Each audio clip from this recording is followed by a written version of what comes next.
বলিউডের দেশি গার্ল প্রিয়াঙ্কা চোপড়া দীর্ঘ বিরতির পর আবারও ভারতে হোলি সেলিব্রেট করছেন।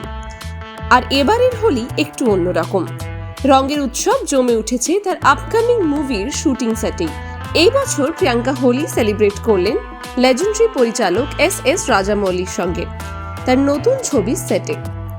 ওড়িশায় শুটিং করেছেন SSMB29 আর সেখানেই জমে উঠল রঙের উৎসব।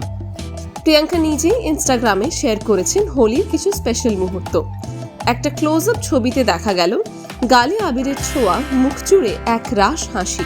ক্যাপশনে প্রিয়াঙ্কা লিখেছেন, এবারের হোলি আমাদের জন্য ওয়ার্কিং হোলি, কিন্তু উৎসবের আনন্দ একই রকম। সবাইকে ভালোবাসা আর রঙে ভরপুর হোলির শুভেচ্ছা। আরেক ছবিতে তিনি মজায় মেতে উঠেছেন তার হেয়ার স্টাইলিস্ট, মেকআপ আর্টিস্ট আর টিমের অন্য সদস্যদের সঙ্গে। লুক এক কথায় smoking hot. Grey sleeveless bodycon dress, সঙ্গে হোয়াইট স্নিকার্স আর খোলা বেবি চুল, কানে হুপ ইয়ারিং, একেবারে স্টাইল স্টেটমেন্ট। কাজের মাঝে হোলি খেলে দারুণ মুডে তিনি। শুধু তাই নয়, রঙের উৎসবে ছিল রঙিন প্লেট ভর্তি আবির, আর ওড়িশার শুটিং লোকেশনে প্রাকৃতিক সৌন্দর্য পুরো ফেস্টিভ মুডকে আরও বাড়িয়ে তোলে।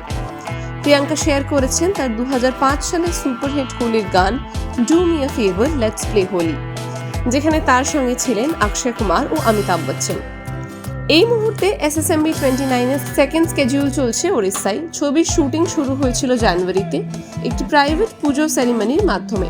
প্রথম পর্ব হায়দ্রাবাদে শুটিং শেষ করে এবার তারা ওড়িশায় দ্বিতীয় পর্যায়ে কাজ করছেন।